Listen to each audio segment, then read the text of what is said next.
Please be seated.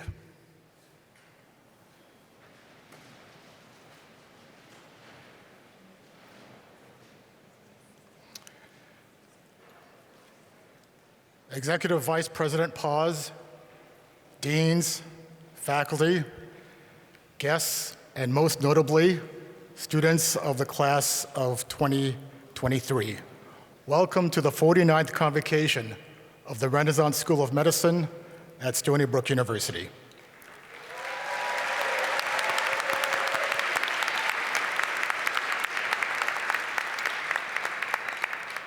So my name is Peter Igarashi, and I have the privilege of serving as Dean and presiding over this, my first convocation at the Renaissance School of Medicine. Thank you. I am so excited to see all of you in person today as we celebrate the awarding of the Doctor of Medicine degree to 127 new physicians.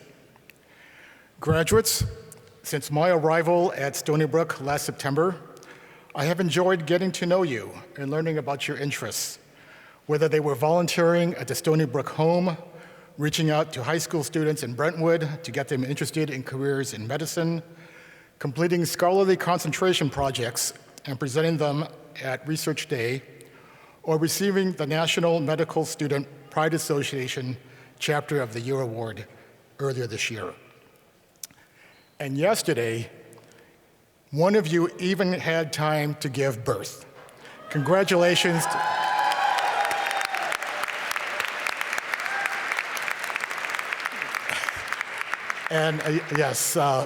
So Dr. David Aaron Levin is here with us today, one day after giving birth. Congratulations. Okay, so for most of you, almost your entire medical school education has taken place under the oppressive cloud of the COVID-19 pandemic. This is certainly not what you signed up for when you arrived here in August of 2019. But when the pandemic struck New York in January, you rapidly pivoted to remote learning and social distancing. When in-person clerkships were again permitted, but vaccines were not yet widely available, you bravely came into the hospital to learn how to take care of patients. Your resilience and your dedication have brought you here today. And to the partners, families, and friends, thank you for supporting our students during this trying time. Medical school is difficult enough in the best of times. Your advice, encouragement, succor, and patience have all been essential and will continue to be appreciated as our students enter the next phase of their careers. Today, we celebrate the graduation of 127 new doctors, but there should be a 128th. Ryan Ta, a member of the class of 2023, died tragically during his third year of medical school. We remember Ryan and his family today. Yesterday, at our annual Faculty and Graduate Award ceremony, Ryan received the Ki Jong Yu Award, one of the school's highest honors, given to a single member of the class who best exhibits inspiring fortitude, drive, and strength of character. Ryan's parents were so moved by this award that they flew out from California to attend the ceremony yesterday. Ryan was posthumously selected for this award by the members of the Renaissance School of Medicine class of 2023. This act speaks volumes about the character of the individuals who we are celebrating today. We are so very proud of you.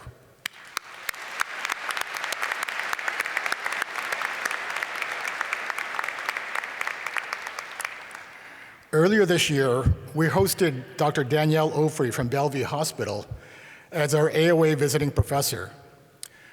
Dr. Ofri introduced me to Dr. John Stone, a cardiologist and poet at Emory University. In his poem, Gaudiamus Igitur, Dr. Stone writes about medical school graduation. Quote, "For this is the day of joy, which has been 1,460 days in coming and 1,459 nights." He continues, and I quote, "For this is the end of examination. For this is the beginning of testing. For this is the end of examination. For this is the beginning of testing." What he means, of course, is that graduation marks the end of your formal MD education and the beginning of the real test, where you will be called upon to care for the sick, diagnose their diseases, cure them when you can, and relieve their pain and suffering when you cannot. I am absolutely confident that you will pass this test. Your persistence and commitment to your profession will forever define the class of 2023, and you have earned the admiration and respect of us all. Congratulations, graduates. I wish you all the best as you launch your careers as doctors.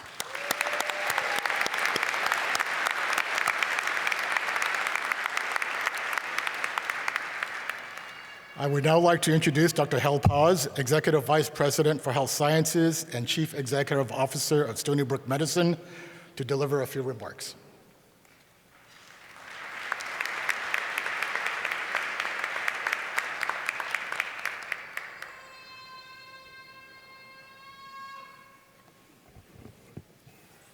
Well, thank you very much, Dr. Igarashi. I am so delighted to be here today to welcome our faculty, staff, alumni, our graduates, and their family and friends to Stony Brook University's Renaissance School of Medicine graduation. Today marks a significant milestone in your lives, and I'm truly honored to be here to congratulate the class of 2023 and help you celebrate your achievements. All of you are beginning a career in medicine when the need for physicians has never been greater. And the skills that you've learned while at Stony Brook have laid the foundation for your career. Among you, we have future residents in internal medicine, emergency medicine, anesthesiology, neurology, psychiatry, and pediatrics, and that's just to name a few. With all committed to providing compassionate, patient-centered care in a wide range of communities across this nation. That being said, I'm delighted to learn that a majority of you are staying in New York, with many of you beginning your careers right here at Stony Brook Medicine. Today, you join more than 5,800 distinguished alumni who have also reached this significant milestone. Throughout your time here, you have marveled, all of us have marveled, at the resilience that you've shown as a class, and it is this resilience that has formed you and has created the physicians that you will become. You've demonstrated a commitment to excellence, a thirst for knowledge, and a passion for helping others. And as you move toward in the next phase of your career, I don't doubt for a minute that you will positively impact the lives of your patients and healthcare across this nation for many, many, many years to come. To our graduates, I say congratulations. You've earned this moment, and we are honored to be part of this journey with you. As you go forth into the world, remember that you will always be part of the Stony Brook Renaissance School of Medicine family. We look forward to hearing about your future successes and achievements, and we are proud to call you alumni. As you reflect on your time at Stony Brook, I hope you feel a sense of pride and accomplishment. You've overcome obstacles, you've faced challenges head-on, but most importantly, you've achieved your goal. You have demonstrated the qualities that will make you excellent physicians and compassionate caregivers. I know our leadership, faculty, and staff join me in wishing you every success as you begin your career in medicine. Your patients are waiting for you. Congratulations and best wishes to the Renaissance School of Medicine class of 2023. Thank you.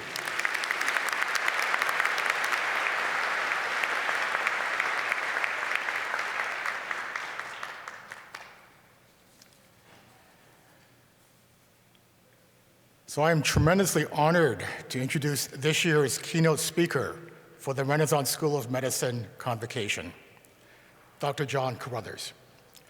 Dr. Carruthers is the Vice Chancellor for Health Sciences and Distinguished Professor in the Department of Medicine at the University of California, San Diego. Born in Detroit, Dr. Carruthers received his BS and MD degrees from Wayne State University. He completed an internal medicine residency at Massachusetts General Hospital and gastroenterology fellowship at the University of Michigan. After completing training in 1995, he joined the faculty at UCSD, where he became a tenured professor of medicine, chief of the gastroenterology division, and founding director of an NIH-funded digestive disease research center. In 2009, Dr. Carruthers returned to the University of Michigan as the John G. Searle Professor and Chair of the Department of Medicine, a position he held for 14 years, until assuming his current position at UCSD earlier this year. Dr. Carruthers is a physician-scientist extraordinaire. His research has focused on the role of DNA mismatch repair in the pathogenesis of colorectal cancer. During the process of DNA replication and cell division, errors or mutations are sometimes introduced into the DNA sequence. Normally, the errors are corrected by a process called DNA mismatch repair. In the absence of this process, genetic mutations accumulate and can drive carcinogenesis. Dr. Carruthers has elucidated the mechanisms whereby an impairment in DNA mismatch repair causes a predisposition to colon cancer and resistance to chemotherapy. His laboratory has showed how inflammation and TGF-beta signaling can interact with DNA mismatch repair. Dr. Carruthers has also been a national leader and advocate for understanding the biological basis of racial disparities in colorectal cancer. He showed that a specific biomarker of impaired DNA mismatch repair is associated with a higher incidence of metastatic disease and poor prognosis in African Americans. His discoveries have prompted earlier screening of colorectal cancer in African Americans, as well as changes in the treatment of cancers with deficient mismatch repair.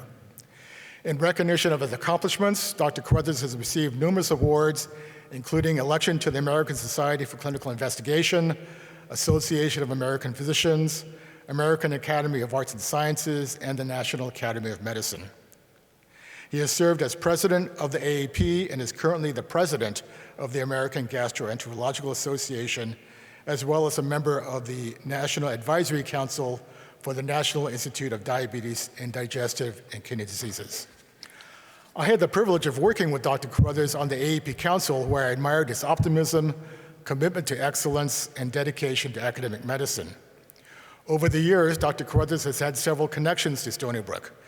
He was actually appointed as chief of GI by our former dean, Dr. Ken Koshansky, when he was chair of medicine at UCSD. And more recently, Dr. Carruthers has chaired an external advisory board for an NIH grant in our cancer center, and he was the Alpha Omega Alpha visiting speaker here in 2015. Today, I'm delighted to welcome Dr. Carruthers back to Stony Brook to deliver this year's keynote address. John?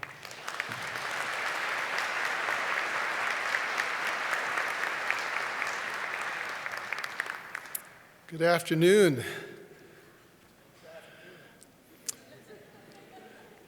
Are you smiling? Dear esteemed guests, including the parents, significant others of the graduates, children of the graduates, and I understand a new one, School of Medicine faculty members, School of Medicine leadership, Dean Igarashi, Vice President Paz, and Stony Brook leadership, but especially graduates of the Renaissance School of Medicine.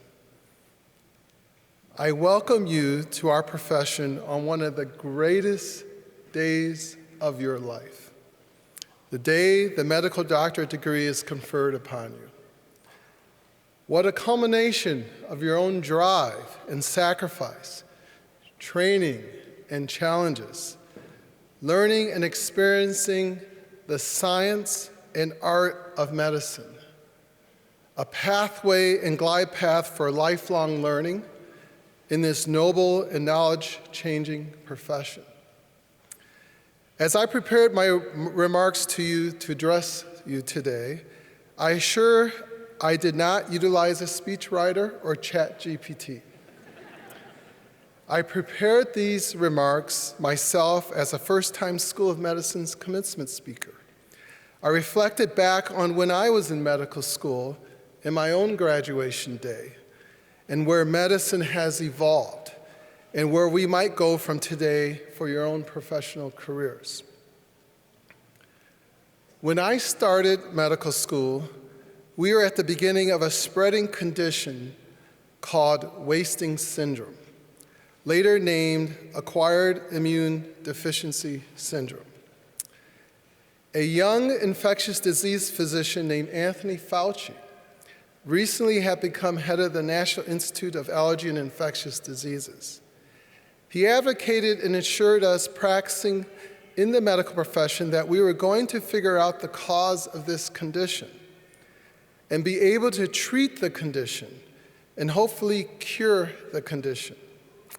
We saw progress each year in understanding how AIDS was transmitted and not transmitted, figuring out how to recognize the virus to be able to allow screening of donated blood, the reutilization of drugs from the cancer field that had antiviral activity, to the development of new drugs and fast-tracking processes through the Food and Drug Administration, to the creation of highly active antiretroviral therapy combinations that muted or ended many of the consequences of HIV infection, as well as the instant death sentences from having the infection.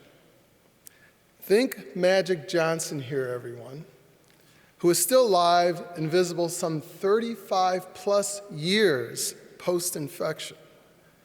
We witnessed first the greed of some pharmaceutical companies at that time, then patient advocacy, country advocacy, and political pressures that allow lower cost treatments available in lower resource countries.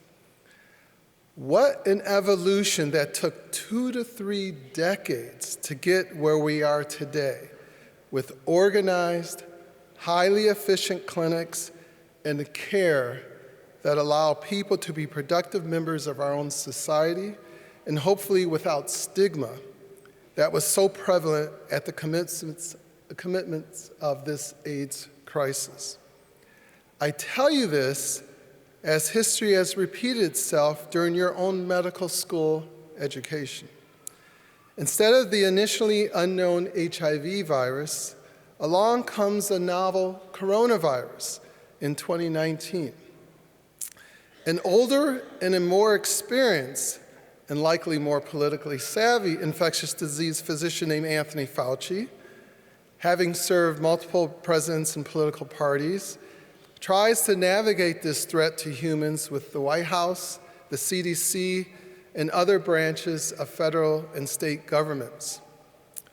You learned multiple new lexicons like COVID-19, SARS-CoV-2, social distancing and 6 feet apart, personal protective equipment or PPE, N95, PAPRs or powered air purified respirators, and how to don on and don off PPE.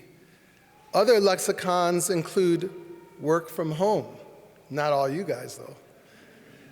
For those who are not essential personnel, nasal swabs, flatten the curve, travel restrictions, quarantine, remote learning, PUI, or person under investigation for infection, among others. In one sense, We as humans were not prepared for such a once-in-a-century worldwide pandemic, as countries, including our own, was not fully prepared despite recent threats even over the past few decades as Ebola, the first SARS, and MERS. However, scientific ingenuity and creativity came into play at a much faster clip than we saw with AIDS. Developed technology for within 1 year vaccine after the first known infection of SARS-CoV-2 is breathtaking and a record for humans. We do not still have a fully competent AIDS vaccine. You, as students, like many others around the United States, stepped up to the plate to contribute help to your patients and future patients through any way you could, packaging PPE, aiding house officers with charting and paperwork, helping rescheduling appointments, and comforting families. Those initial months of the COVID-19 pandemic certainly affected me when I was chair of the Department of Internal Medicine at that time, trying to mobilize our infectious disease physicians, critical care physicians, hospitalists, and others to care for this novel and unknown how to treat disease at the beginning of the pandemic. I take a quote from one of my department-wide emails dated March 26, 2020. Quote, "We are entering a great time of need. Our patients and their families need us, and we cannot let them down. The next several weeks will warrant all of us doing what we can to save lives and keep our hospital working. This is our task, and we can meet it, and we must meet it. As faculty in the Department of Internal Medicine, the weight of this pandemic falls to us initially. We can and will meet the challenge." And then later, on April 2nd, 2020, I communicated, quote, "I am amazed at the level of participation of internal medicine faculty, fellows, residents and staff, and students in the planning and ongoing execution during this crisis. Helping out our organization to provide the best care for incoming sick citizens of our state is what we are experts at, and what we are stepping up to do even better. We previously cared for patients with CMV, HIV, influenza, RSV, Norwalk virus, multiple bacterial infections, including tuberculosis. We have saved many lives, and we will continue to do so with the COVID-19 illness. This is what we do, and this is what we are trained for. Our citizens and patients count on our training, and we will deliver," end quote. What a challenging time it was. Your medical education has been shaped by this pandemic, and I might dub you part of the COVID-19 generation, something that you will carry forth for the next 40 or so years as you practice medicine. Much like the initial AIDS era shaped my own education and career.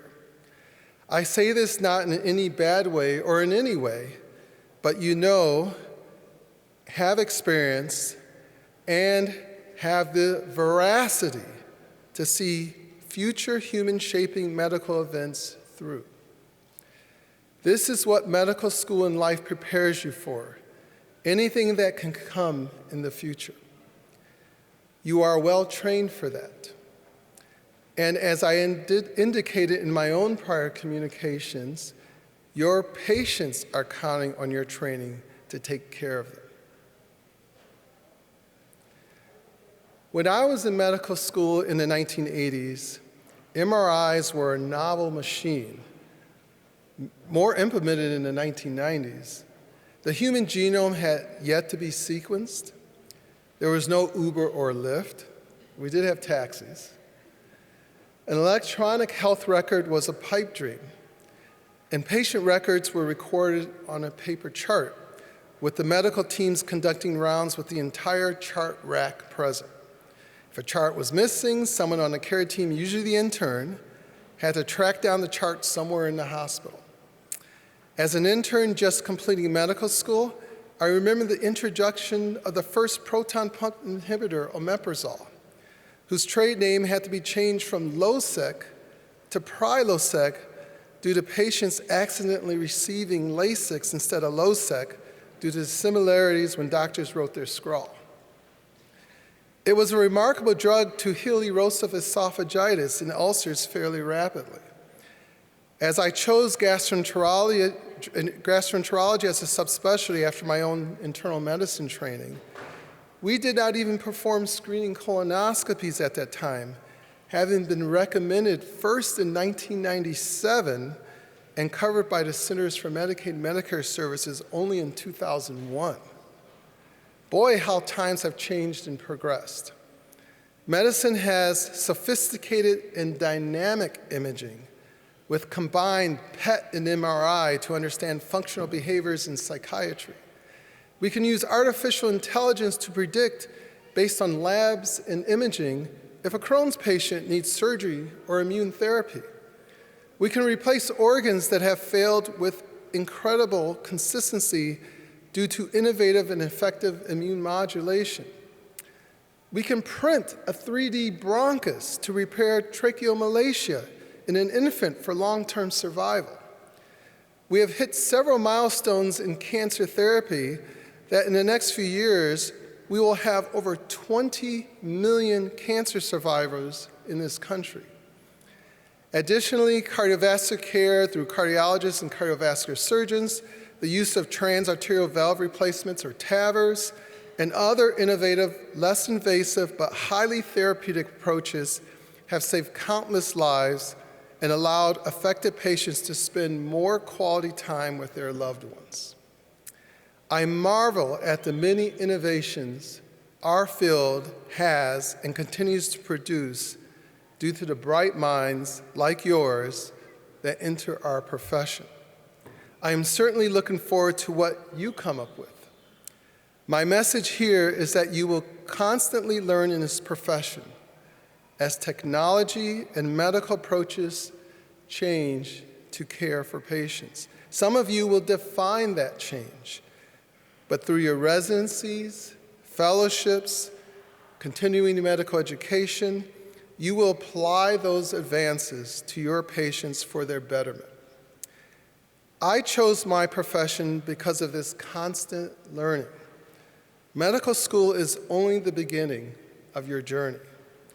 You have and will work in teams for the patient's benefit, whether in the hospital paired with pharmacists, nurses, social workers, bioethicists, or in the clinics paired with medical assistants, advanced patient care providers, nurses, and clerks.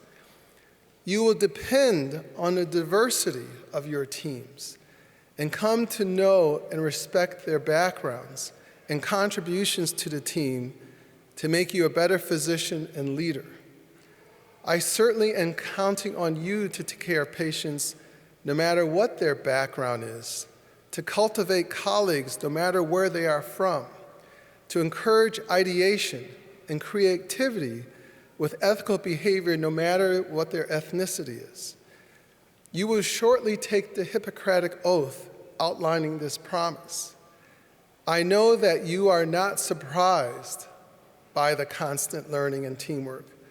The only thing here completing today for your degree is that there will be no more school tuition for you or your parents.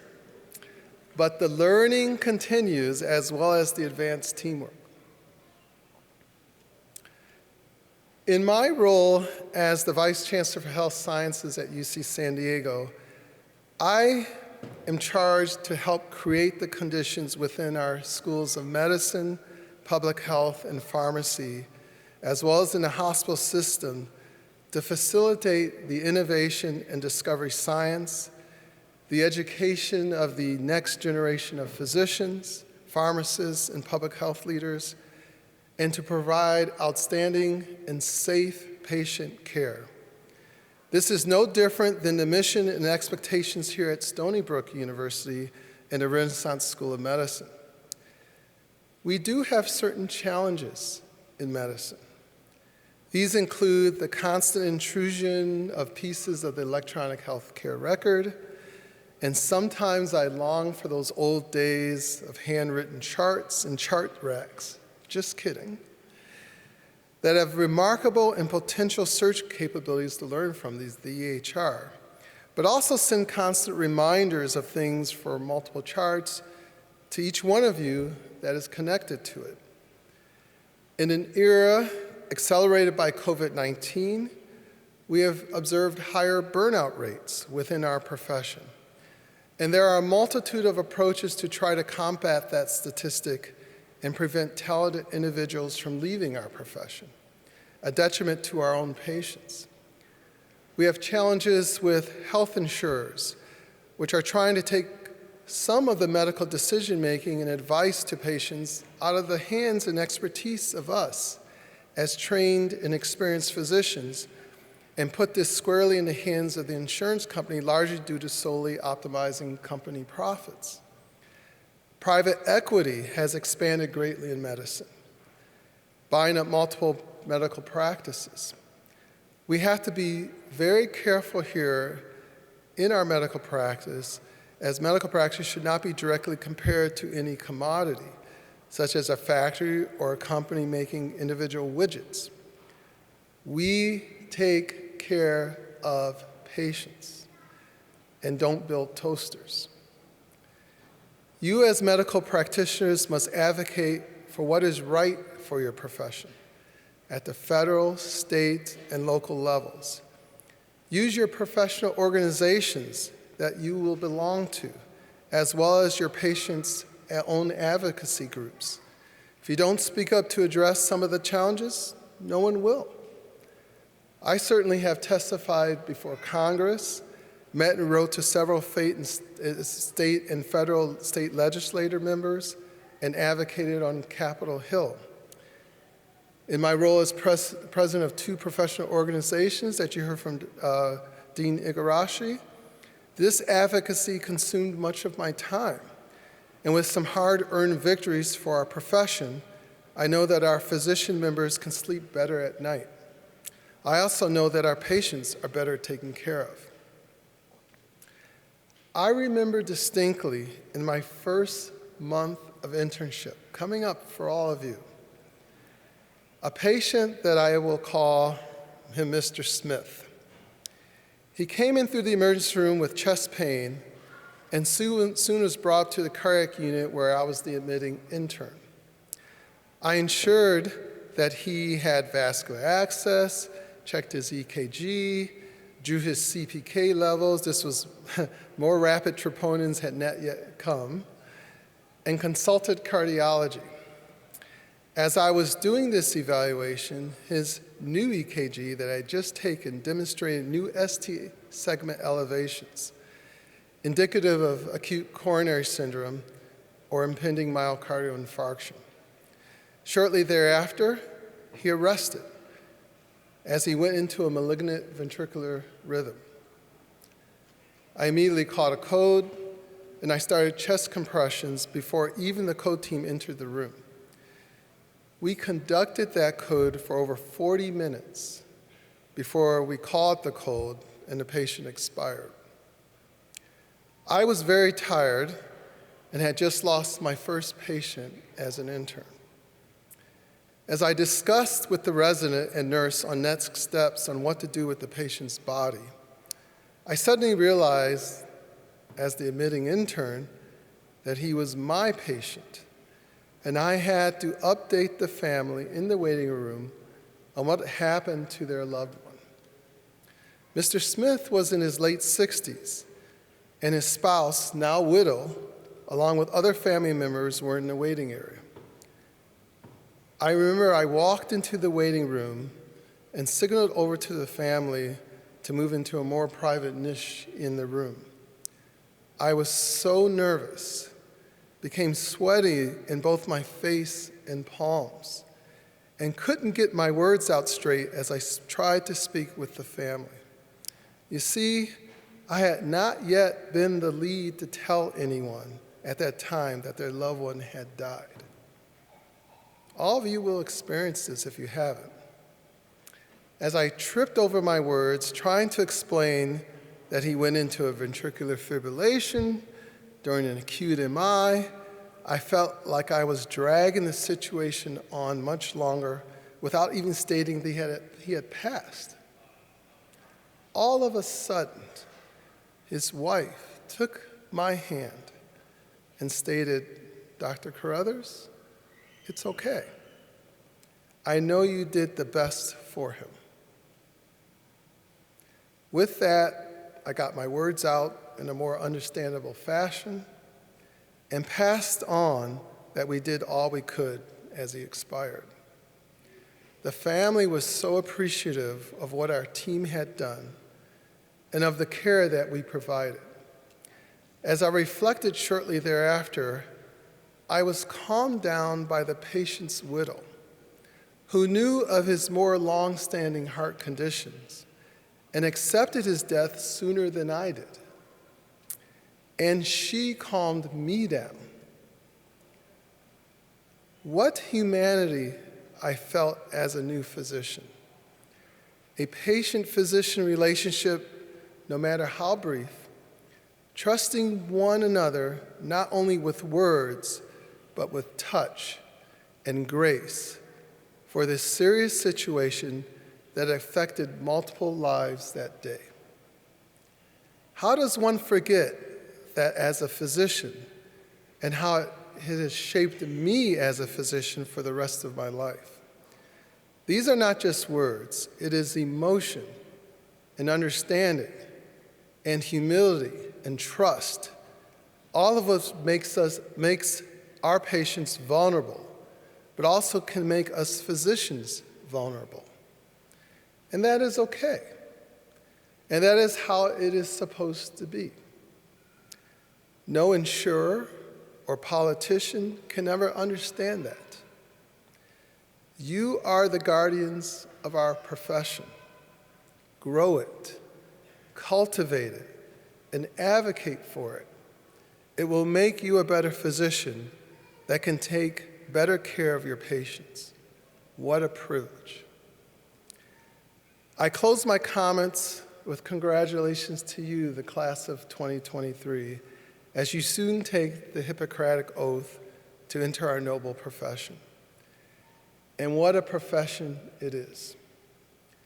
There's nothing like it, and it will generate a lifetime of friends, the extraordinary privilege to care for patients through their most vulnerable times, the use of advanced technology as a tool for diagnostics and treatment for patient quality of life and longevity, and the honesty and truth that is at the core of the physician-patient relationship. You will cherish these to the end of your practicing days, having commenced them here at the Renaissance School of Medicine as a medical student. Go out and show the world what you have learned and what you are capable of and what you can tell people and will contribute to patient care, science, and healthcare policy, and to improve the human condition. It is and continues to be a pleasure to do so. Thank you all and congratulations.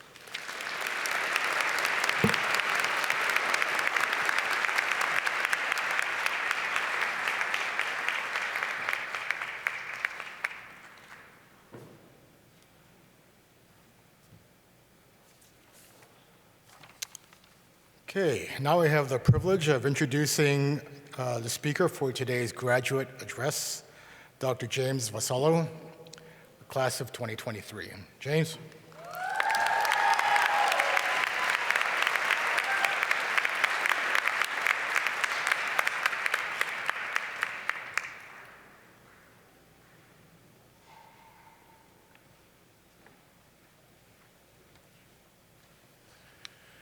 Thank you very much, everyone. Can you hear me okay?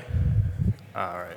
So I want to start off by saying thank you very much to our honored guests, all of our faculty, our administration, and our honorary guest speaker, Dr. Carruthers, for joining us today and for speaking with all of us. And I also want to say thank you to all of the family members and the friends that have joined us in the audience today. I think a congratulations is in order to you all. So give yourself a round of applause.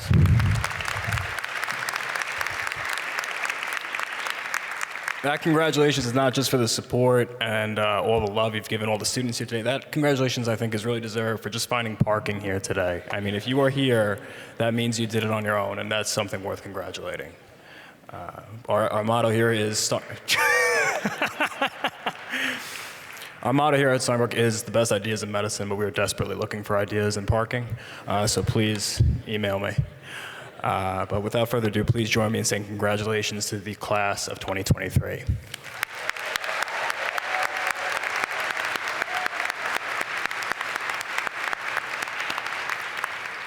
As of today, everyone in this class can call themselves a doctor. Within a few weeks, everyone will begin getting paid. And by July, we will be able to authorize our very own orders for Tylenol and Motrin and just heal the world. I mean, these are very exciting times for all of us. But I've served as a class senator for this class for the past few years, and during that time, I've been the recipient of so many Google Form entries and strongly worded emails and things like that. And I'll admit that that puts me in a unique position to speak to this class's character for a minute, I think. Because as much as we complain, and we do very much complain, I think we take for granted sometimes how impressive this class has really been over the past few years. This is a class that within our first few weeks of medical school was filling our group chat with messages of notes and resource recommendations and flashcard decks because we want everyone to do as well as possible on our exams. We even shared with the dental students. And then we learned. This is a class that, unfortunately, on more than one occasion has come together when one of our classmates had lost a loved one or was going through a hard time because we wanted to make sure that person knew that they had a class of people that cared about them and supported them. And this is a class that, as we all know too well, continued to move on forward through the peak of the pandemic, going through in-person learning to virtual learning during a hurricane at one point, and a power outage, a turducken of catastrophe. And during all of those times continued to showcase such wonderful qualities of compassion and collaboration and empathy for one another. And in a field that can be so notorious for being, I'll use the word competitive, I think that's something worth recognizing, and I think everyone here should be very proud of how this class has carried themselves over the past few years.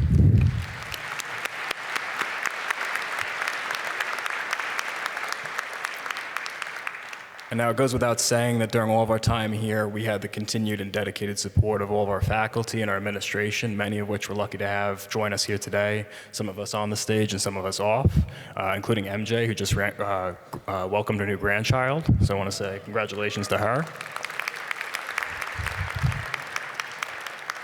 And I think it's fair to highlight the efforts of two individuals in particular for our class because it was during our class's first year that we found out there was going to be some changes to the administration here.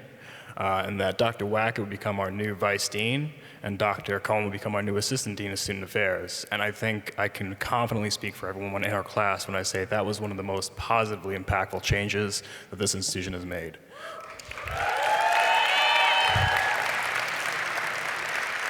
So I want to say thank you to the two of them, and thank you to all of our faculty and staff and administration for all of their dedicated support to our class over the few years. We don't have to clap again, but. So I grew up around here, for those of you that don't know or can't already tell. My doctor was around here, and he would usually have medical students with him, and usually they were Stony Brook medical students, ironically. And he would bring the students in, and he would use me as like an interactive test for the students. This wasn't NBME approved, I don't think. But he would like to use me because I had this condition called ichthyosis. And now that's more, I realize, than anyone really wanted to know about me coming in here today. And it's not really important outside the context of this story, so I don't recommend looking it up on Google Images. But he would bring the students in, and he would use me, and he'd point to my arm or my leg and say, "What is this?" And I'd watch all the students in a line not know what it is. All of them. Just fail, fail, fail. And I would look at them as a kid, and I'd think, are these guys are they idiots? Like, I knew I wanted to be a doctor by then. I didn't want to be one of those clowns, right? Their coats were so short, they can't even dress themselves, and they don't even know what ichthyosis is. I thought, I'm 6, I just learned how to read last week. I know what it is. Isn't this your job as a student to know these things? And then, as you can put together, I became one of those Stony Brook medical students, and I got my own absurdly short white coat. And eventually I realized I owe those students an apology, because after going through almost 8,000 UWorld questions, step 1, step 2, and a couple NBMEs, Rohit can correct me on this, I think I saw ichthyosis come up 1 time, and it was the wrong answer.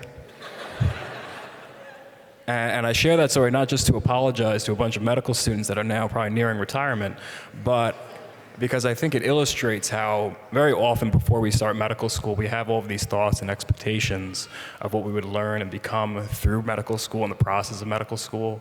And then eventually the reality of the final product and those processes, they kind of defer a little bit. You know, you start and you think you're going to learn the answer to every medical question about every disease in the next few years. And then along the way, you realize that's not really the point, or it's not really the purpose. Because everyone here has worked so incredibly hard over the past few years. Everyone here has spent the past few years studying all the basic foundations of pathology and disease and the mechanisms of treatment, and how to tell sick from not sick, how to politely ask a patient to please tell me more about something, how to politely ask a patient, please stop telling me more about something. Everyone here has learned all the signs and symptoms of stroke and shock and how impactful it can be to treat a patient like a person. And everyone here has learned how to inspire confidence in a patient that you know what you're doing, even if you've only seen this done on YouTube the night before. And perhaps most importantly, everyone here has spent the past few years learning and developing and appreciating their very own unique way of connecting with patients in a manner that inspires their trust, their vulnerability, and their confidence that we're going to do the very best that we can to get them the treatment they need and the healthcare outcomes that they deserve. And yet, there are still things we don't know. I'm convinced that no one here, including on the stage, can really treat muscular lower back pain. I don't want to know how many of us, the students, could deliver a baby right now, right here, confidently if we had to, if you went to NUMIC. And we'll take volunteers later, but I can bet that there's a family member or a guest in the audience that's got like a rash or something they want someone to look at right now. Many of us probably won't be able to get it right on the first try. And I think that's okay. I mean, I think that means we're exactly where we're supposed to be right now. Because contrary to my elementary school beliefs, and quite honestly undergraduate, the purpose of medical school is not, in fact, to teach us the answer to every medical question and make us a master of every procedure along the way in 4 years. That would be impossible. It is to give us all the tools and the foundations to be able to approach questions we may have never even thought to ask. It is to give us the confidence and the respect to be able to try procedures for what may be our first time, and to be able to adapt to the ever-changing and the ever-stressful conditions that come with working in the healthcare environment. And with that as its purpose, I think we can agree that this institution has absolutely done its job for us. And I talk about all these things and I say all this because today is a wonderful and an exciting day, but I don't really know what's going to come for everyone over the next few years, and I don't know where our careers will take us. But if I had to bet, there are going to be days that are harder than today. Days where you might make a mistake or you don't know the answer to a question. And as a result, some of us may question ourselves. You may question your ability, your medical knowledge, your competence. You may ask, do I deserve to wear a coat this long? And what I hope everyone here, the students remember, and what I hope all of the family members in the audience continue to remind them of, is that everyone here has absolutely, undoubtedly, without question, put in all the work, effort, and time to call themselves a doctor today. Everyone here has earned the right to move forward to the next stage of their careers and begin practicing and working with patients and hopefully starting to become the physicians you always wanted to be and to see in the world. And after residency, whether you choose to continue to practice for 3 years or 30 years, or go full-time or part-time, the education and the experiences and now titles that we've all earned here today will continue to last us for the rest of our lives. And what we choose to do with that is completely up to us. And so what I'll close with is by echoing some of my sentiments from Match Day and saying I hope everyone here chooses to be proud of themselves for all the work and the effort you've put in to get here and how you've carried yourselves over the past few years. I hope you choose to remember all the mentorship and support and lessons you've learned during your time here. And I hope you continue to push yourselves to be the physicians you always wanted to be and to see in the world, and that you use all of the education and the gifts and privileges that this career comes with to be a source of good wherever this next step takes you. And so with that, I want to say thank you, and please join me in saying congratulations not just to the class, but to the new doctors of 2023.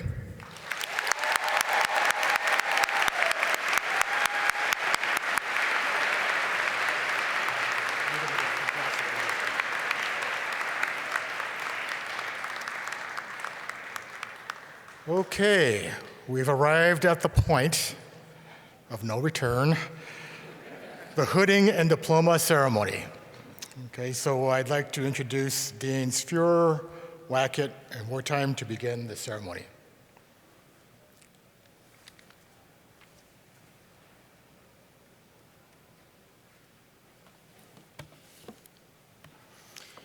James, you're a tough act to follow. Good afternoon. Executive Vice President Paz, Dean Igarashi, Dr. Carruthers, fellow deans, distinguished faculty and alumni, dear friends and family. It is my pleasure to present to you the Renaissance School of Medicine class of 2023. As the Associate Dean for Admissions, I would like to tell our graduates that I am very proud of you. I am proud of your many accomplishments, and of course, that you proved us, the Committee on Admissions, right in our selection of a stellar group of medical students and future physicians. I'm also proud that many of you, like myself, are the first in your families to earn a college degree and now a medical degree. Therefore, it is truly an honor to be the first person to officially call you doctor. Note, I said officially, as we all know that friends and family have been calling you doctor for at least 4 years, and some of you have probably been offering medical advice since your first day in anatomy lab. The next portion of the ceremony includes the hooding of our Doctor of Medicine candidates. As the students cross the stage, you will appreciate their choice to be hooded by one of their deans, a faculty mentor, or family member with an equivalent level degree. However, before we begin the next phase of the ceremony, I would like to ask for a moment of silence and reflection in memory of Ryan Ta, a member of the class of 2023, who unfortunately is no longer with us.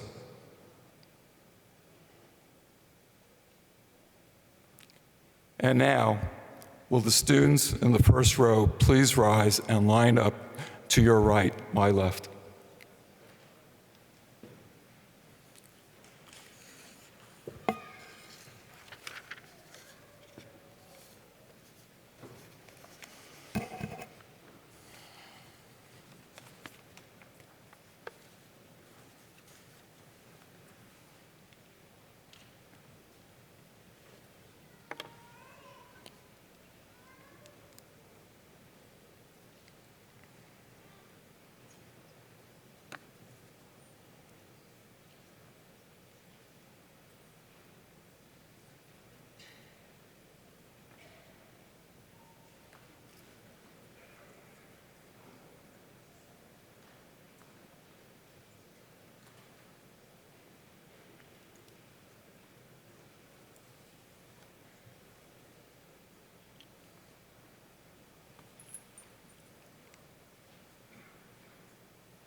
Someone here is going to earn the Bob Fosse Choreography Award.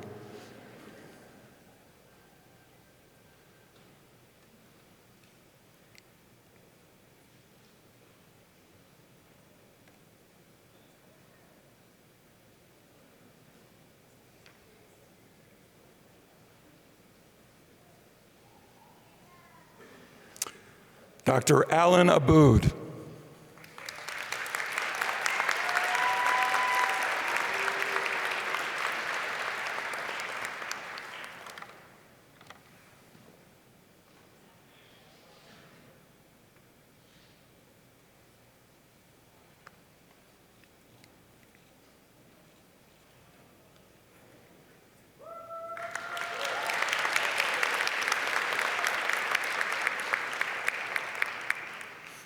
Dr. Danielle Ain.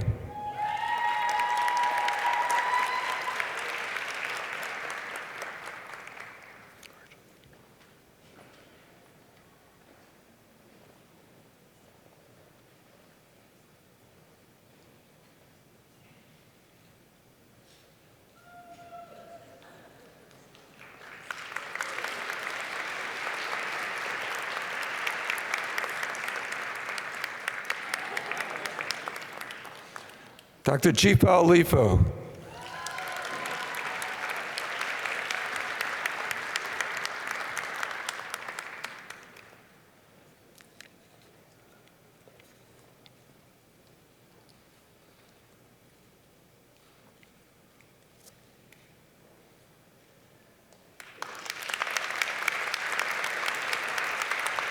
Dr. Lior Al-Qadah.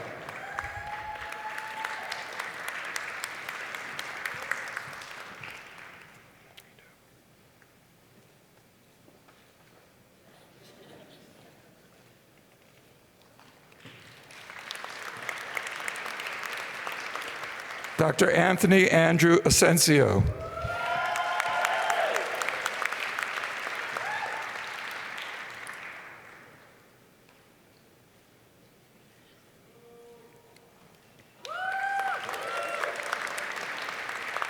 Dr. Yanni Babatsikos.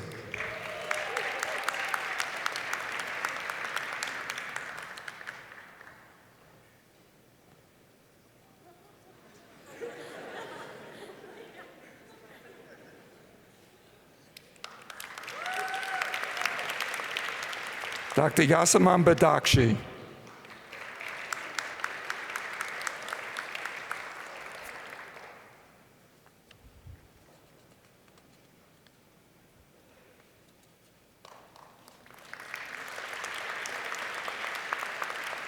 Dr. Ayman Beg.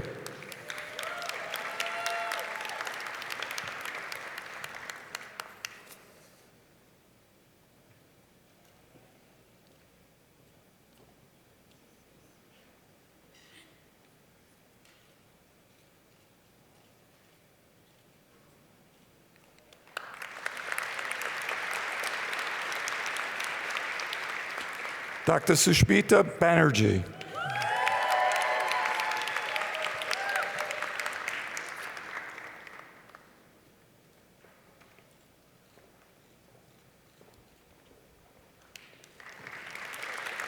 Dr. John V. Bunsell.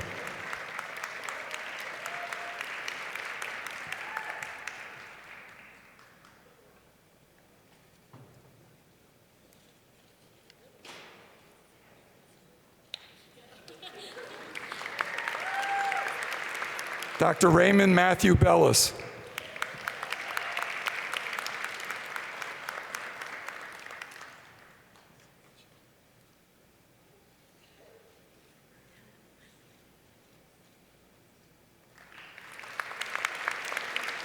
Dr. Rohit Kaul Ban.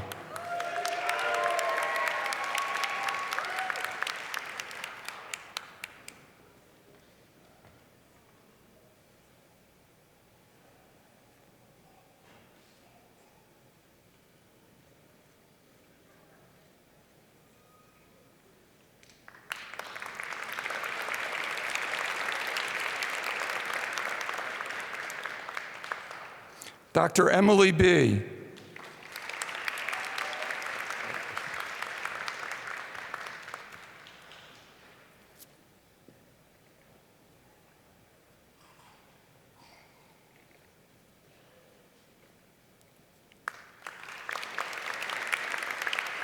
Dr. Samantha Blaine.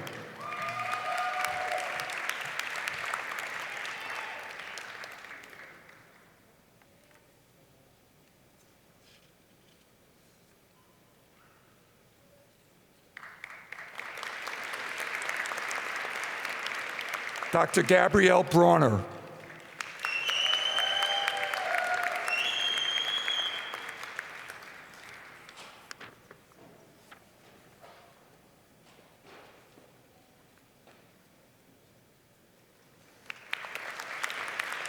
Dr. Hillary Bright.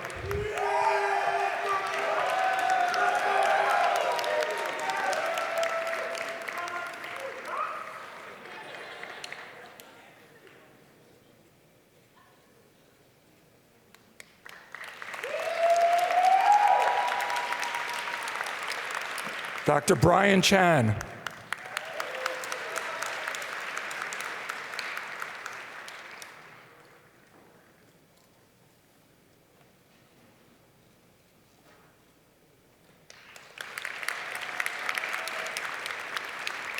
Dr. Anirudh Chandrasekhar.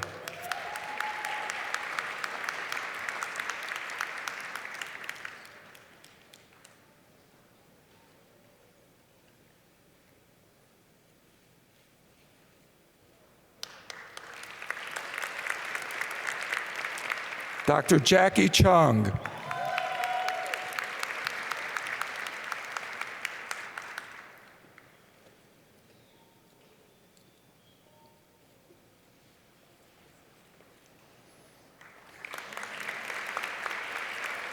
Dr. Angela Eugene Choi.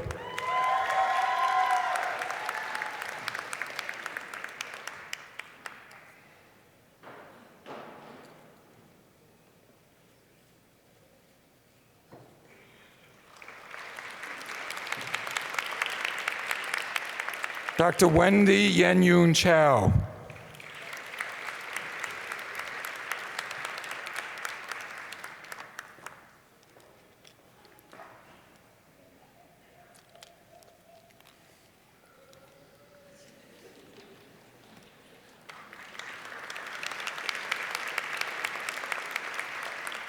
Dr. Andrew Alfred Chinquina Jr.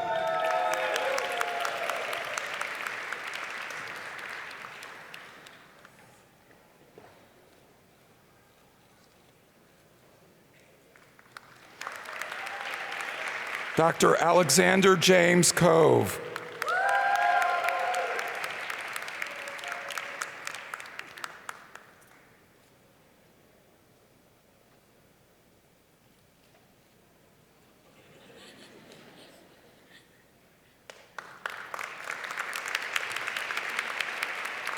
Dr. William Crognola.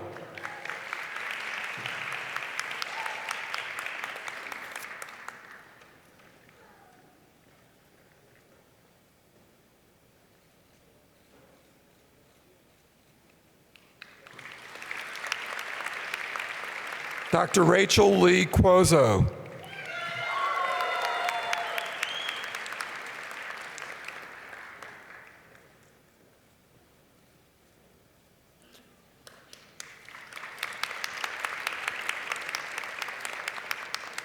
Dr. Luke Joseph Curran.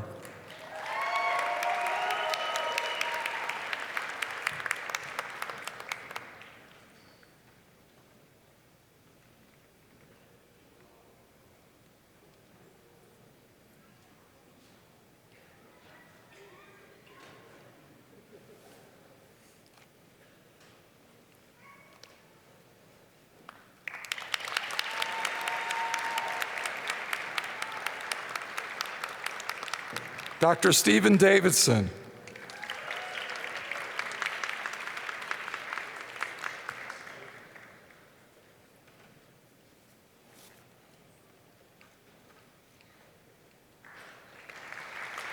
Dr. Nina Divas.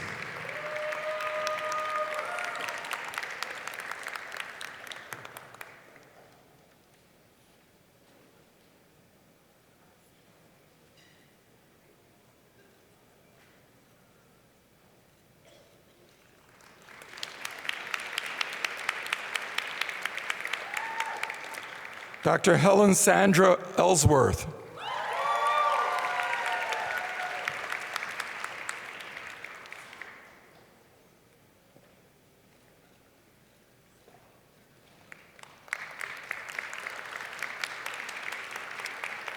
Dr. Victoria Jade Endy.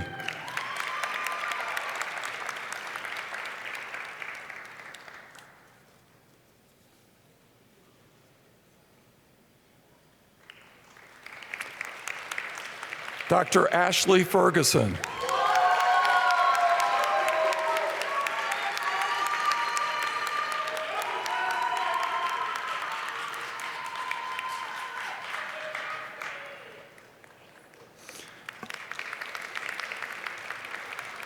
Dr. Sean Fiola.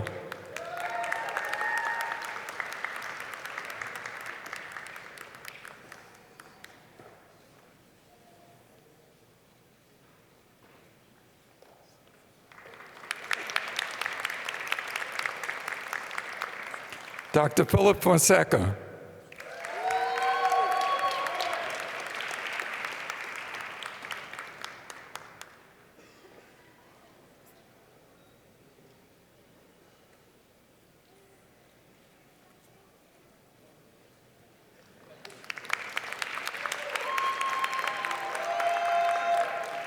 Dr. Samantha Ella Fuller.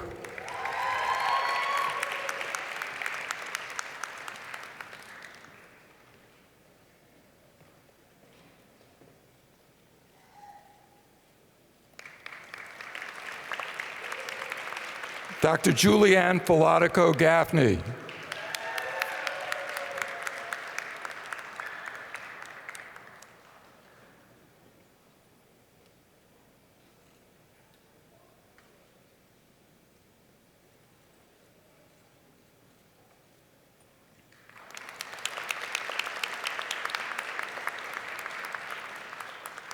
Dr. Nimra Ghani.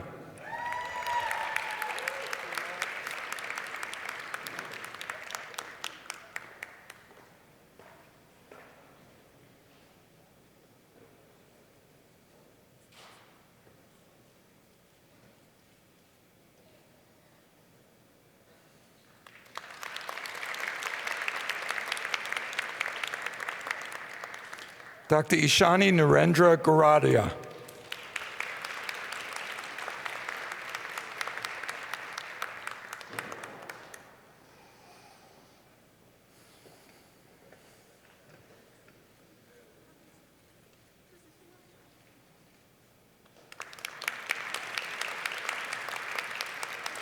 Dr. Seth Harris Greenspan.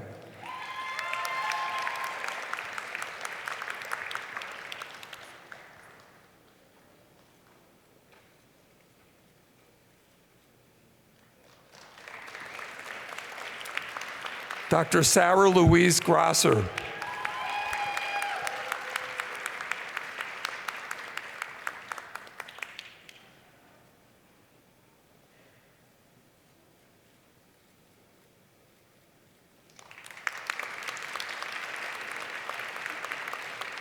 Dr. Austin Benjamin Hake.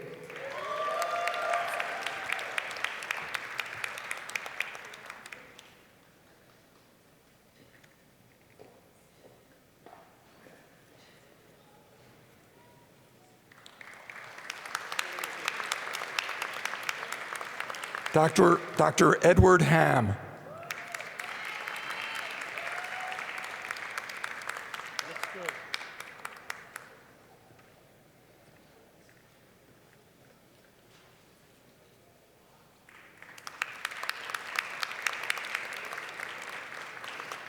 Dr. Paris Marie Hansen.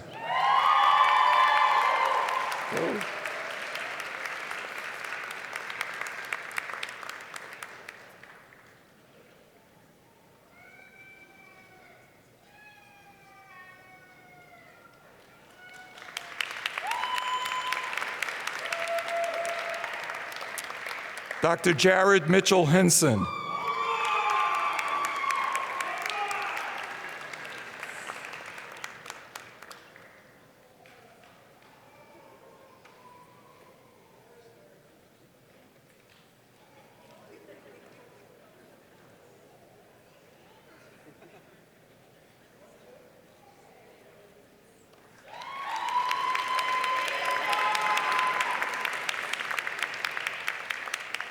Dr. Vincent Wong.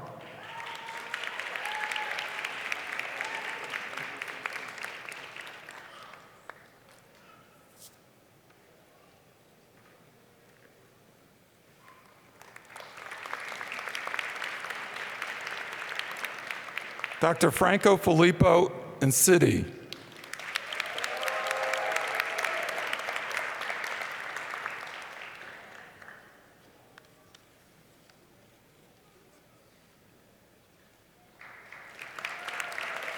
Dr. Christian Ayuteri.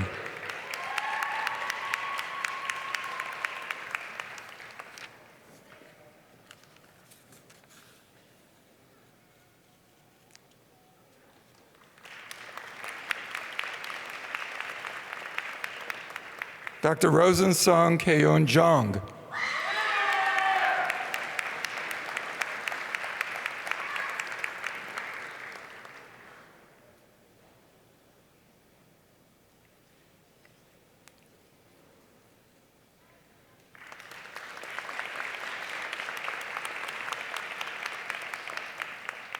Dr. Renuka Kanapan.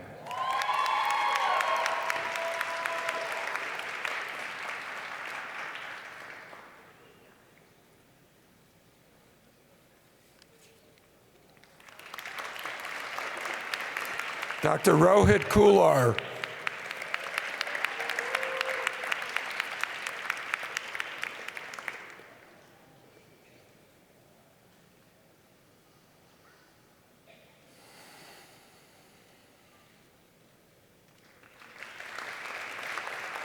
Dr. Sarah Kianian.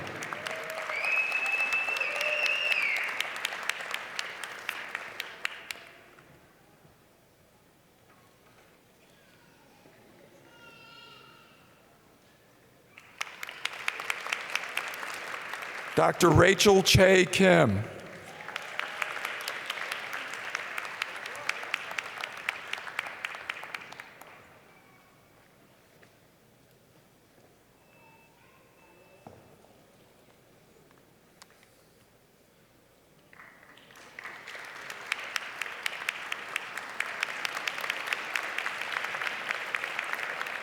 Dr. Robert Kleiner.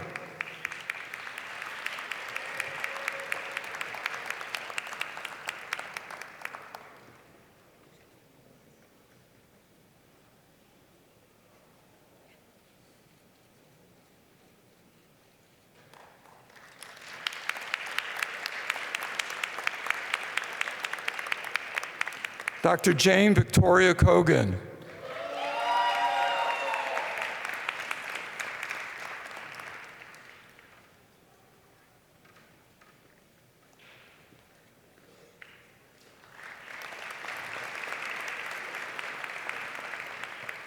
Dr. Hermeher Kurkoli.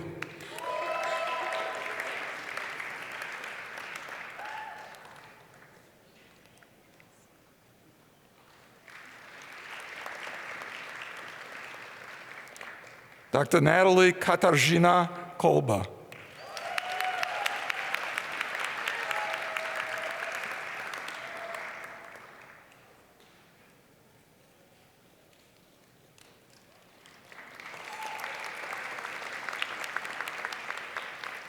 Dr. Inez Susan Curavilla.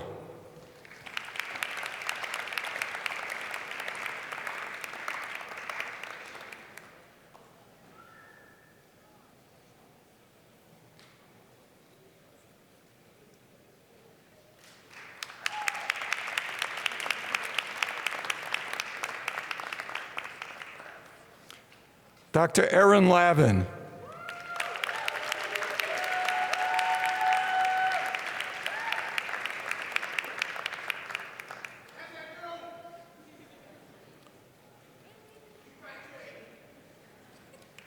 By my calculation, that would be the class of 2049, is that right?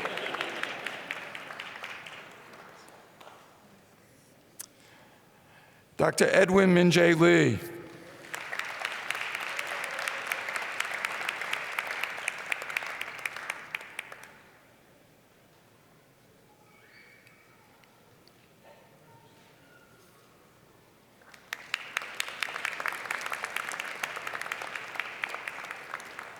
Dr. So-Un Lee.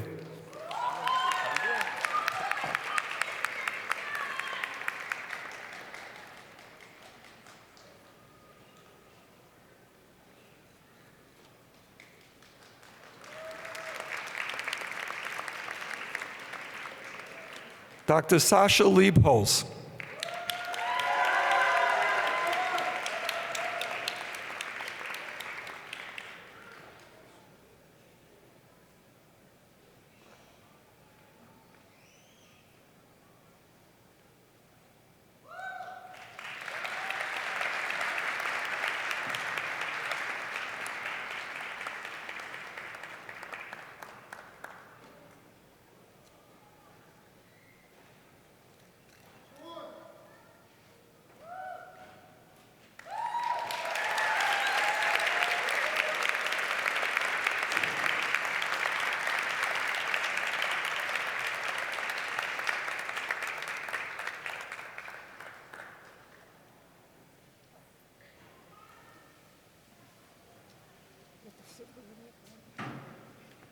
Dr. Kevin Liang.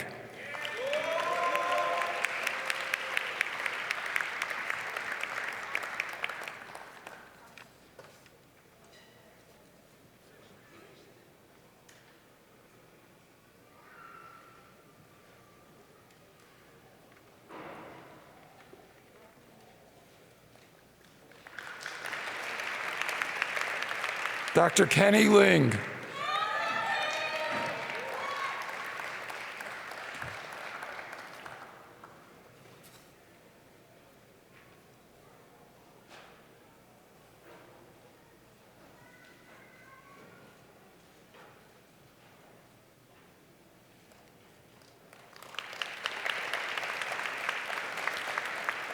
Dr. Lauren Elizabeth Loy.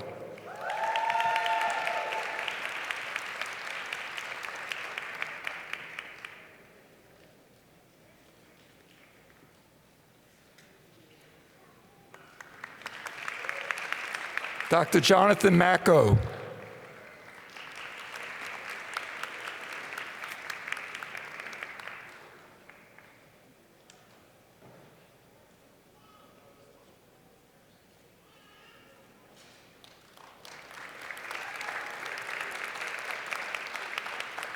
Dr. Amir Mahmood.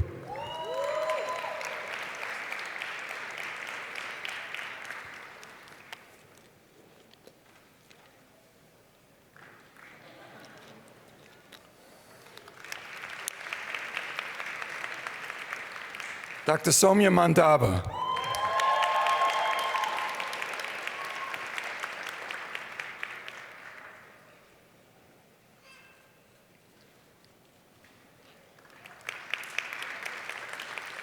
Dr. Nicholas Rocco Mangano.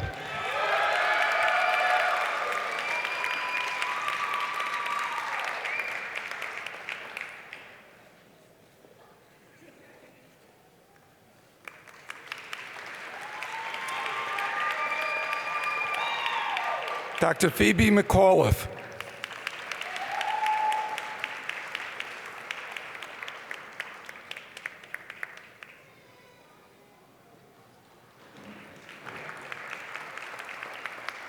Dr. Sarah Austin McElhaney.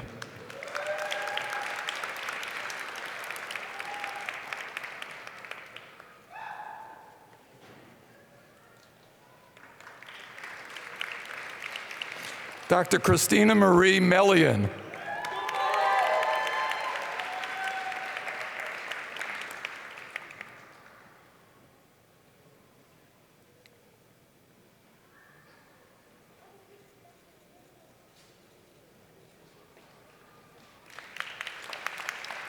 Dr. Julia Miao.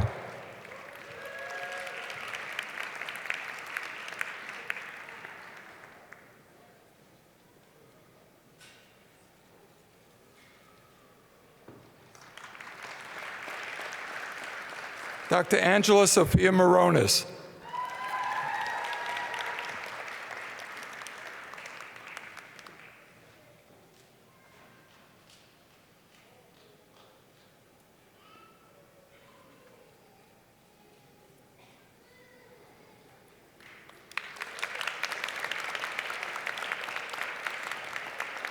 Dr. Benjamin Mushiev.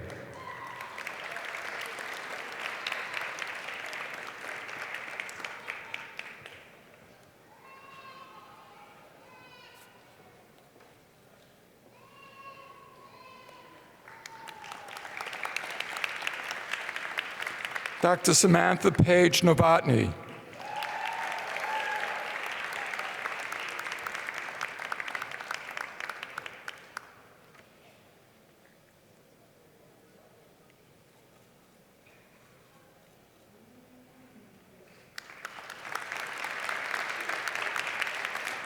Dr. Corey Oakes.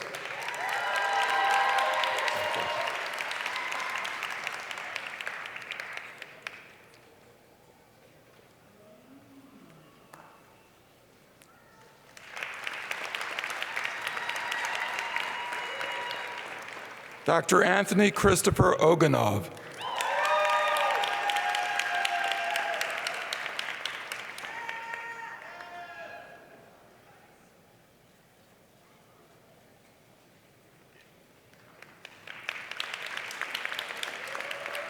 Dr. Devin Anil Patel.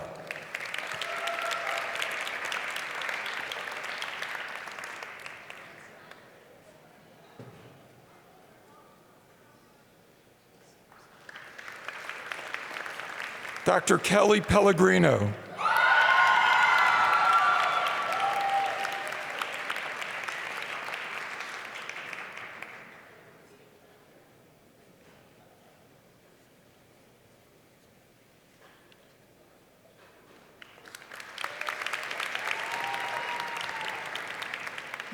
Dr. Edward Price Pay.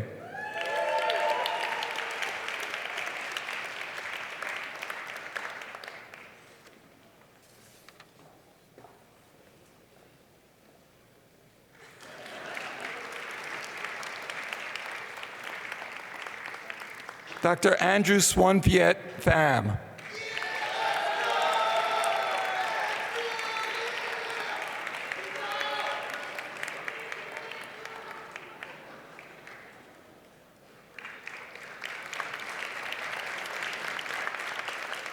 Dr. Hannah Elizabeth Phillips.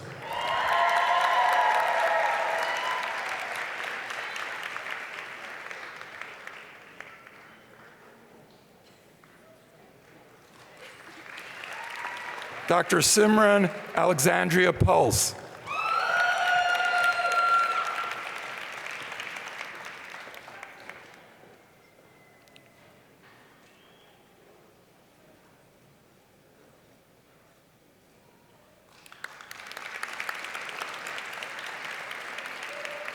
Dr. Caroline Page Polito.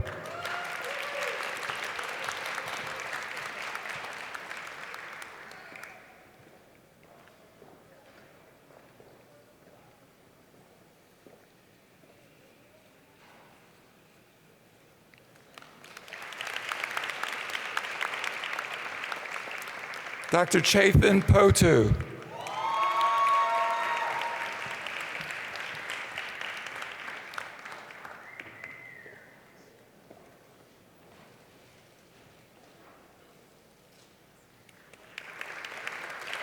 Dr. Aditi Prabhu.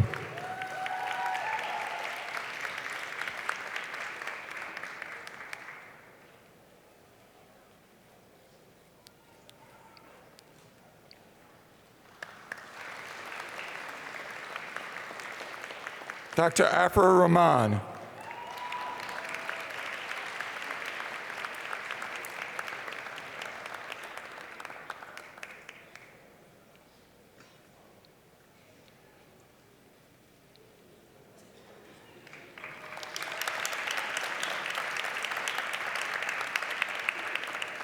Dr. Deepika Rao.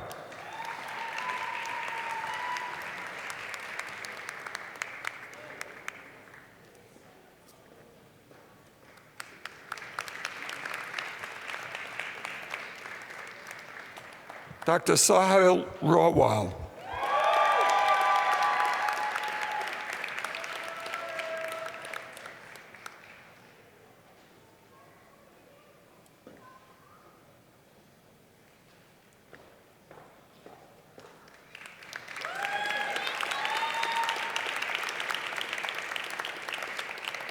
Dr. Sean Patrick Regan.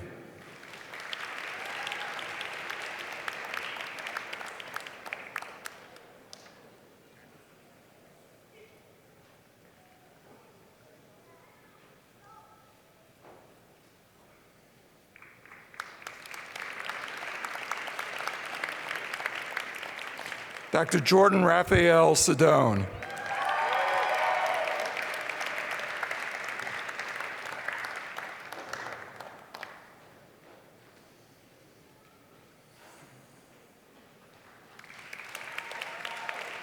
Dr. Shafkat Salam.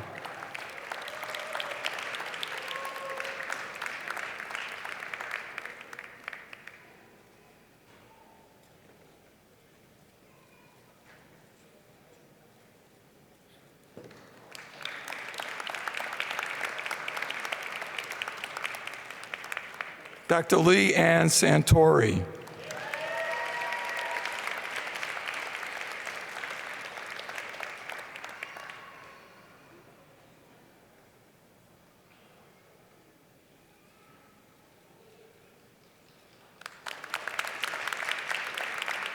Dr. Jamshid Sarwari.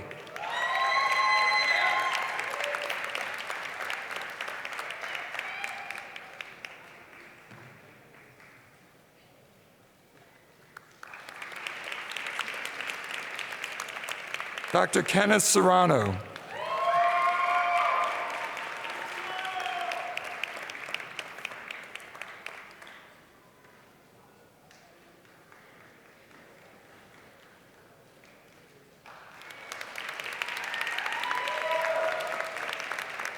Dr. Yusuf Hussain Shah.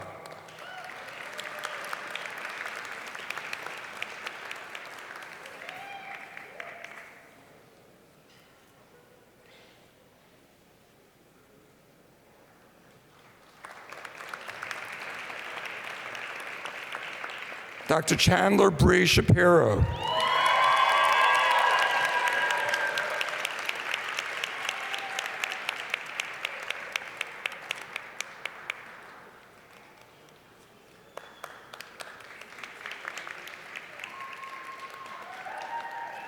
Dr. Eliane Morgan Schinder.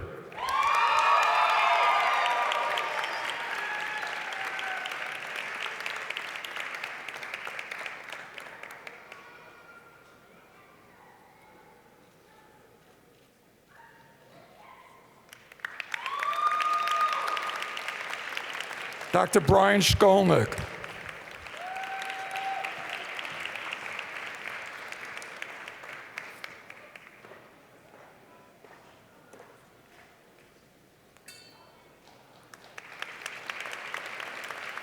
Dr. Gurinder Singh.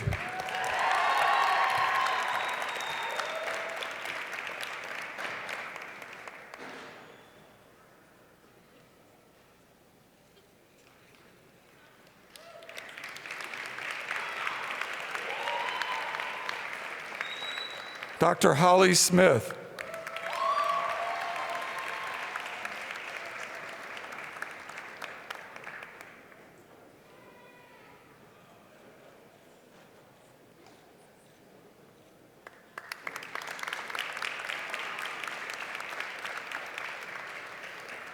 Dr. Caroline Olga Smolkin.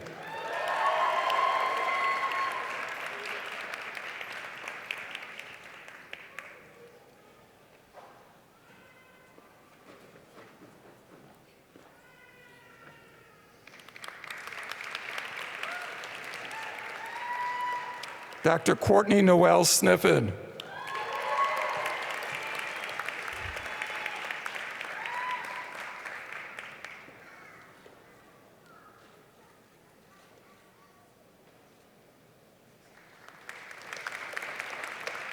Dr. Alexandra Ray Snock.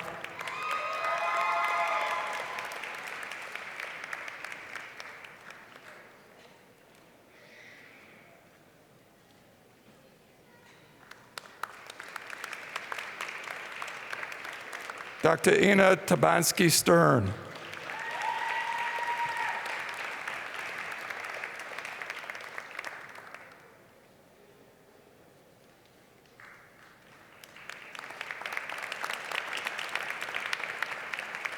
Dr. Kevin Tan.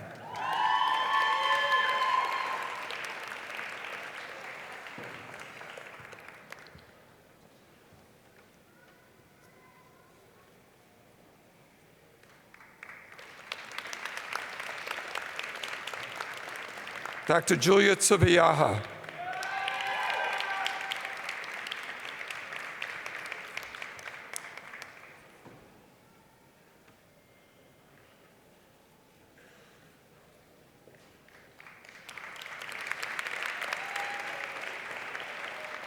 Dr. Vineet Tumala.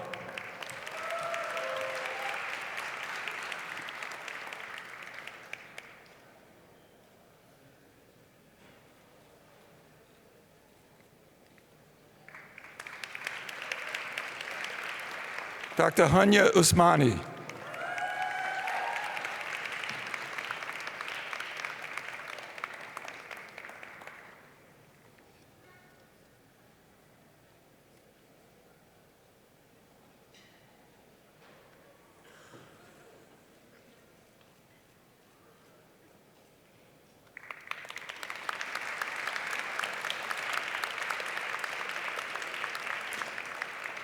Dr. Paige Nicole Varney.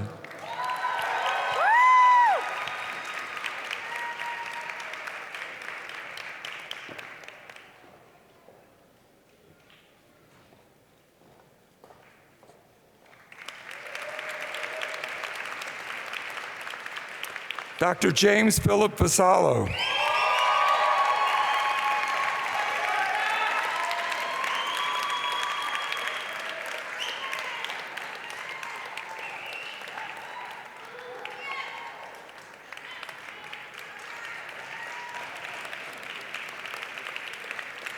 Dr. Elisa Jia Wang.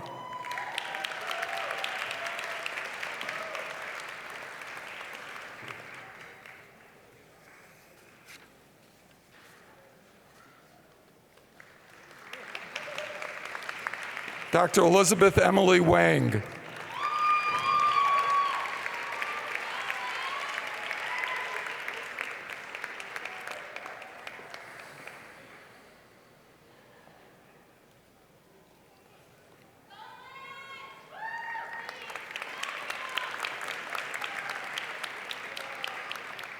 Dr. Bernardus Willems.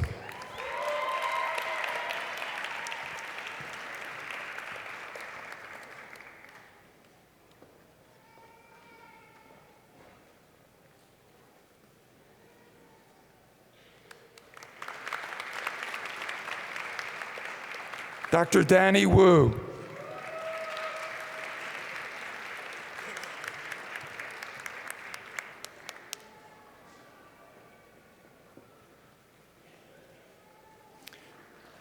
Dr. Matthew Wu.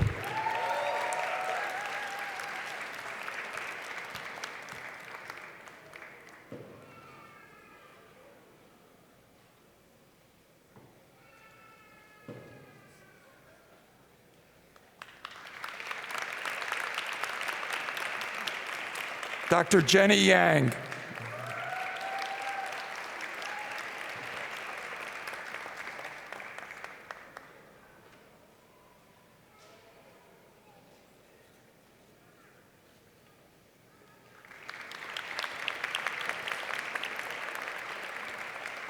Dr. Jessica Sharon Yee.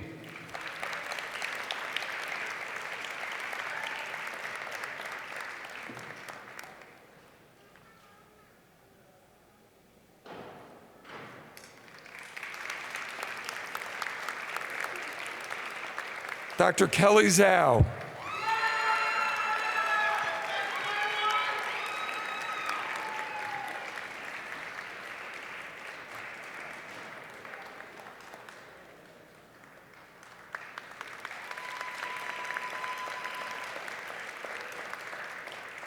Dr. Eric Zong.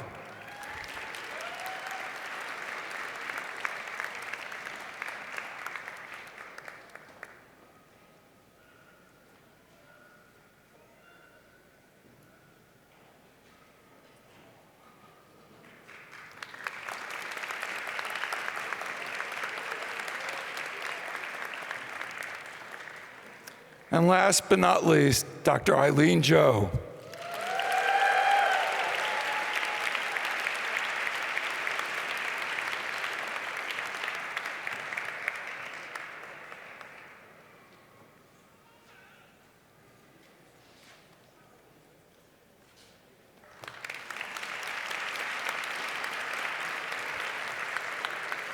As Eileen returns to her seat, I'm going to actually ask all of the graduates to please stand up for a round of applause and to applaud your parents and family and friends.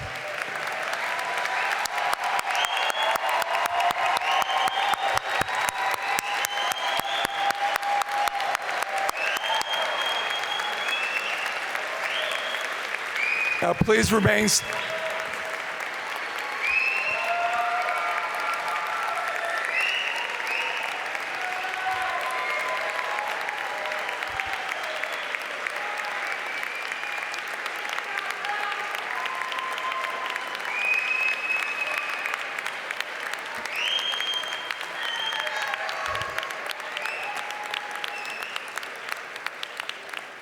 Please remain standing for the Hippocratic Oath.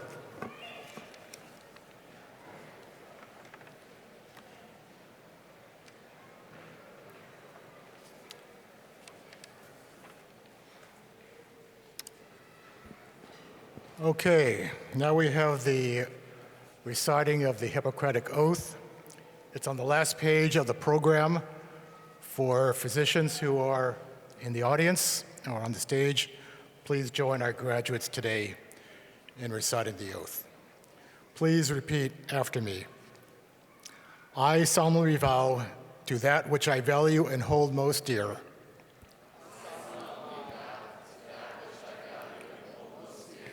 That I will honor the profession of medicine, be just and generous, and help sustain colleagues in their service to humanity.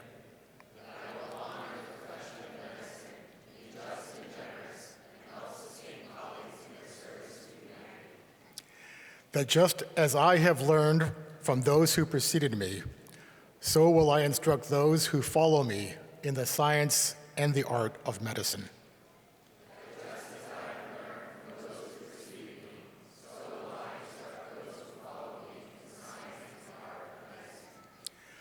That I will recognize the limits of my knowledge and pursue lifelong learning to better care for patients and prevent illness.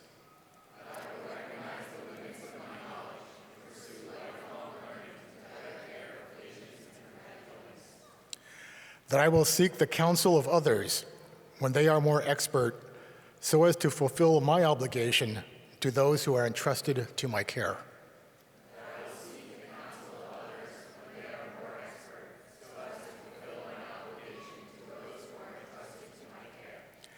That I will not withdraw from my patients in their time of need. That I will lead my life with integrity and honor, using my position wisely.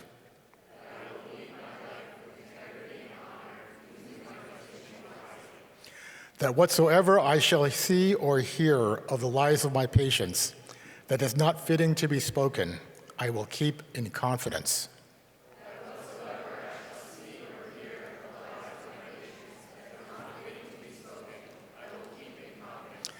That I will maintain this sacred trust, holding myself far aloof from wrong, from corrupting, from the tempting of others to vice.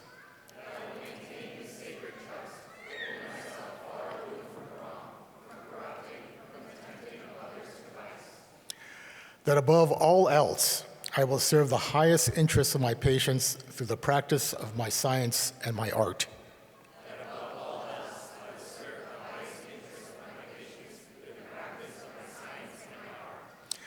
That I will be an advocate for patients in need and strive for justice in their care.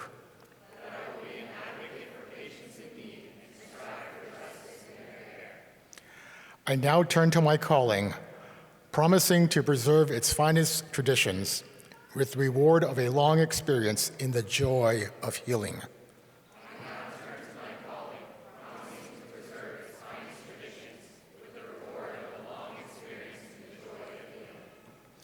I make this vow freely and upon my honor.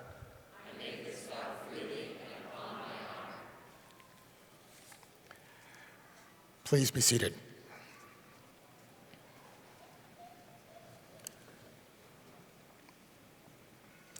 I would now like to introduce Ashley Ferguson, class of 2023, who will give the graduate closing remarks.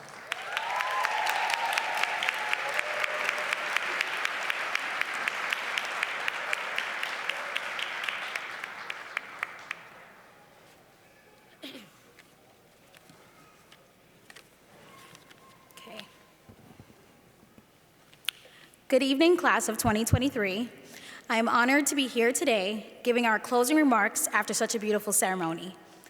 I hope this speech incites a moment of reflection in you, a time to think back on the past 4 years and all we have overcome during that time. I remember as a pre-med, I'd always hear, the hardest part of medical school is getting in. Once you're in, you'll be set, everything will be fine once you get that acceptance letter. Well, that was a lie. Especially for our class, where our first year of medical education was modified by an unexpected pandemic in 2020. We're a special class. We did our entire preclinical curriculum straight through, unknowingly signing away our last summer break. We were tasked with quickly pivoting to online learning, different exam styles, and connecting with one another through a screen. I remember seeing healthcare workers dying on the job and begging for protective equipment, highlighting the not so glamorous parts of our profession. This could have deterred us, but it didn't. We evolved, found new solutions to an unprecedented problem, and remained committed to our future patients despite the world crashing around us. During our second and third year, we were tasked with working full-time on the wards while studying for shelf exams, in-house assessments, and managing everyday life. I can remember feeling like third year would never end.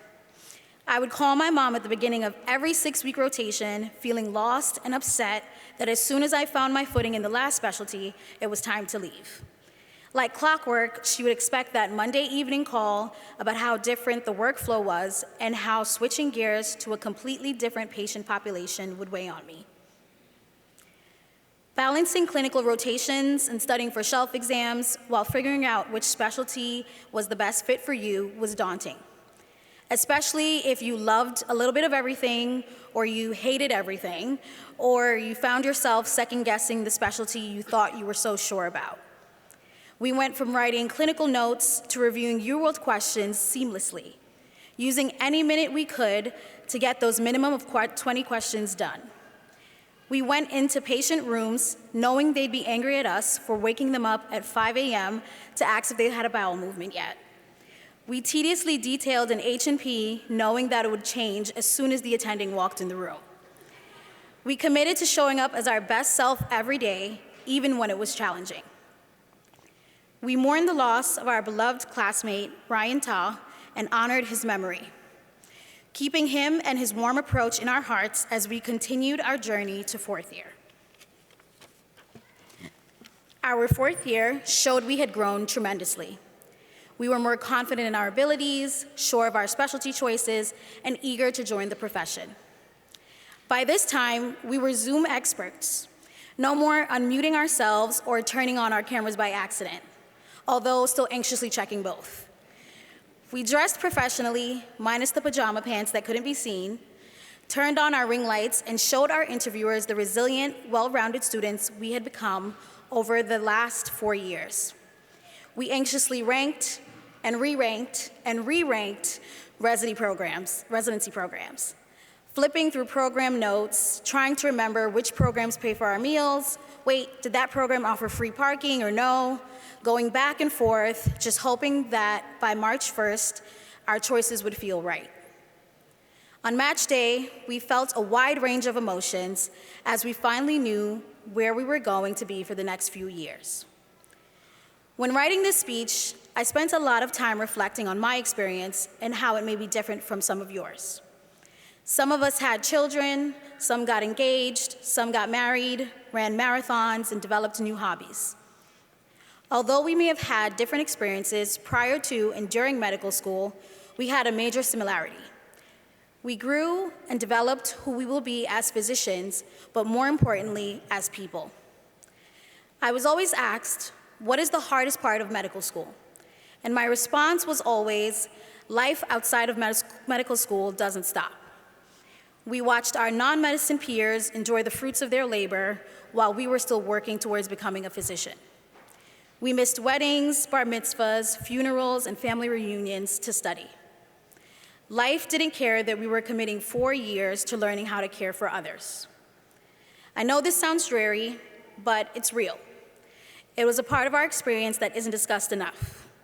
Nonetheless, through all the changes going on outside of medical school, we remained focused. A true testament to our dedication. No matter how heavy our personal lives became, we still made our education and the well-being of our future patients our priority. As a physician, we will be lifelong learners. The board exams, the clinical work, the research projects, they're still happening. Life still happens, but we've learned to balance it all. We are equipped with the skills to diagnose and treat patients while maintaining our own well-being. I say this as a reminder to always be kind to your patients, be kind to your colleagues, be kind to hospital staff, but most importantly, be kind to yourselves. Recognize that medical school was no easy feat, but you overcame adversity to make it to this point. Today, we become physicians, accountable for more than just grades and clinical evaluations. As we said the Hippocratic Oath, it meant so much more than it did the last time we said it. We have patient care experience, clinical skills, and the knowledge to back all of our medical decisions from here on out. Wherever your career takes you, I hope you look back and you are proud of yourself and all you have accomplished. As with anything in life, medical school had its ebbs and flows. And I'm so happy that we made it to the end.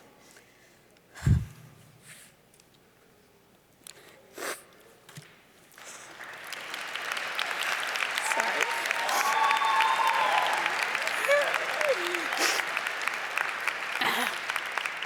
Okay, I'm gonna get it together. As with anything in life, medical school had its ebbs and flows, and I'm so happy that we made it to the end. The final flow. To the class of 2023, congratulations, and I wish you all the best in your careers.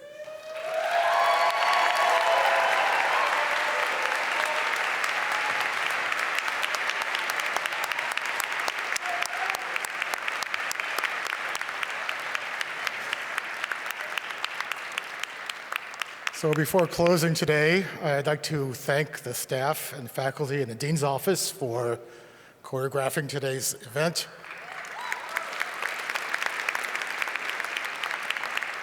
I'd like to thank our faculty for coming today. It means a great deal to the students and families. I'd like to thank the families, children, parents, grandparents, partners, spouses, all of you really enriched this experience. And finally, to the class of 2023, congratulations, doctors. Class is dismissed.